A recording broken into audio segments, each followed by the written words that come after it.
Christians, we have got to do better, y'all. We have non-Christians out here thinking that once we're saved, we're this completely changed and perfect being. And we judge people as if we're perfect. Y'all know we're not perfect, right?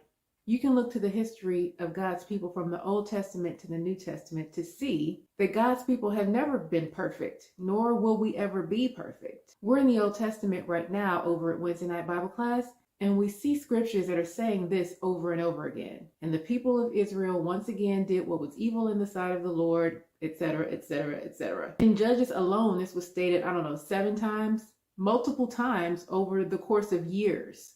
During the Exodus, when God rescued his people from slavery, they were out there complaining, acting like they wanted to go back.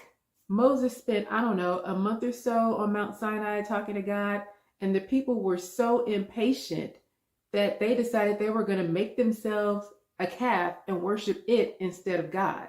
I'm using these Old Testament examples right now because we're still in the Old Testament in Wednesday Night Bible Class. When we get to the New Testament, we'll see Christ followers, Christians, still messing up. The apostles wrote letters to churches that had converted to Christianity because those Christians were still behaving as non-Christians. We're not there yet. We're not in the New Testament yet in Wednesday Night Bible Class, but we'll get there soon enough. Right now, we are getting a foundation, and we are starting from the beginning. We started in Genesis in the Old Testament because I think that Christians need foundation and context so that we are not teaching the wrong ideas, so that we are not believing the wrong things, and so that we are not showing the wrong things to non-Christians. There shouldn't be any teaching from any Christian that once you become a Christian, you're perfect. No Christian should have a high and mighty attitude. Oh, I'm a Christian, so I'm this perfect. Stop it.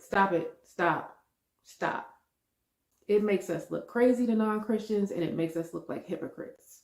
Instead, let's just teach what the scriptures teach, that we are saved and we are also ever learning, ever growing, ever renewing, ever changing. Each of us in our own walk, working out our own salvation. My non-Christian friends, I need y'all to show a little grace to Christians. I need y'all to understand that Christians are not perfect no matter what we say. And I know we need to stop acting like we're perfect. I agree. But show us some grace because we are ever learning, we are ever growing and ever changing. And that's what Wednesday Night Bible Class is all about.